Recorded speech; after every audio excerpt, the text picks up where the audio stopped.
বন্ধুরা, মাশরুম আপনারা অনেকভাবেই বানিয়ে খেয়েছেন, তবে আজকে আমি আপনাদের জন্য সম্পূর্ণ নিরামিষ মাশরুম মশালার রেসিপি নিয়ে চলে এসেছি। এই রেসিপিটা ভাত, রুটি, লুচি, পরোটা সব কিছু দিয়েই খেতে কিন্তু ভীষণ ভালো লাগে।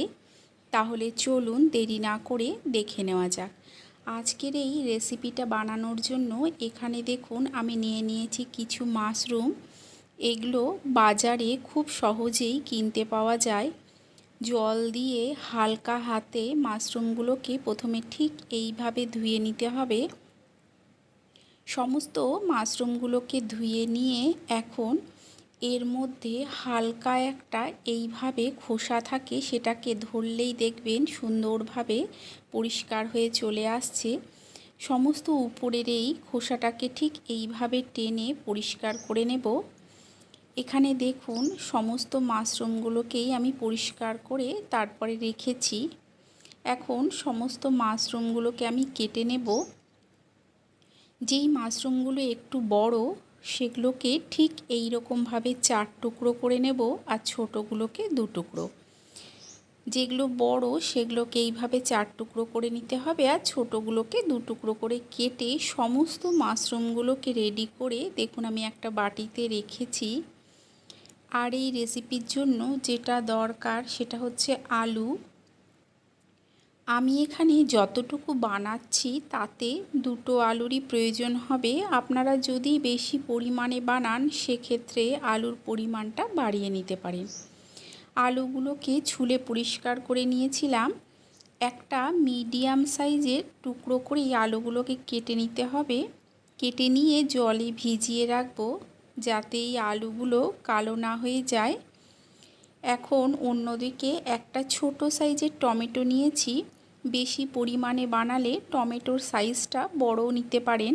দেখুন ঠিক এইভাবে একদম ছোট ছোট টুকরো করে টমেটোটাকে কেটে নিতে হবে। টমেটোটা কেটে নিয়ে অন্যদিকে আমি একটা প্যান বসিয়ে দিয়েছি, এতে দিয়ে দিলাম কিছুটা তেল।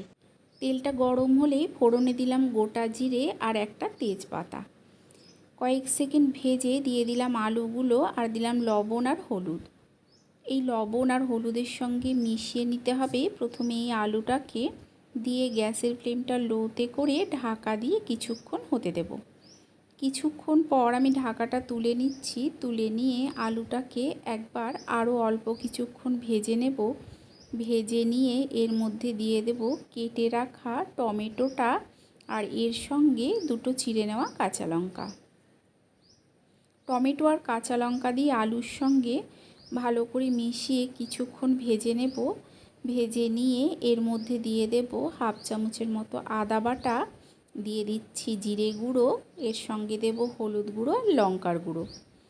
অল্প একটু জল দেব যাতে মশলাটা না পুড়ে যায়।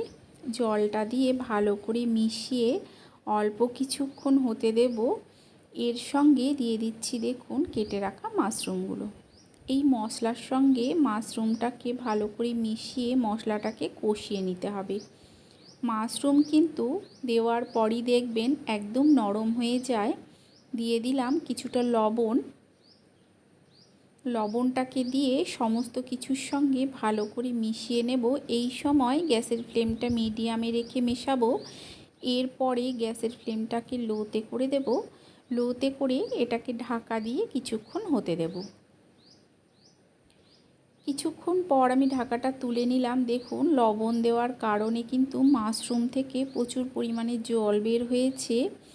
এখন সমস্ত মশলাটাকেই কিন্তু ভালো করে কষিয়ে নিতে হবে। তবে গ্যাসের ফ্লেম কিন্তু হাইতে করে মশলাটা কষাবেন না, যতটা সম্ভব লোতে করে কষানোর চেষ্টা করবেন। কিছুক্ষণ কষিয়ে নিয়ে এর মধ্যে আমি দিয়ে দেব কয়েকটা কাজু বাদাম আর কয়েকটা কিশমিশ আমি বেটে নিয়েছিলাম সেটা। এটা দেবেন, গ্রেভিটাতে খেতে ভালো লাগবে।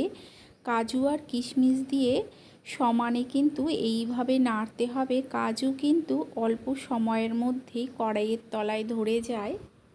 আপনারা যদি রেসিপিটা এতদূর দেখে থাকেন তাহলে অবশ্যই একটা লাইক করে দেবেন। কমেন্ট করে জানাবেন যে কেমন লাগলো। নিজেদের চেনা পরিচিত মানুষের মধ্যে শেয়ার করে দিয়ে তাদেরকেও দেখার সুযোগ করে দেবেন।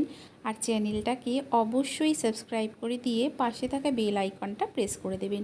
এতে কি হবে, আমি যখন কোনো নতুন ভিডিও আপলোড করব নোটিফিকেশান সবার আগে আপনার কাছে পৌঁছে যাবে। ভালো করে কষিয়ে নিয়ে দিয়ে দিলাম জল। জলটা দিয়ে দিচ্ছি স্বাদ অনুযায়ী লবণ, দিয়ে ঢাকা দিয়ে এটাকে কিছুক্ষণ সেদ্ধ হতে দেব।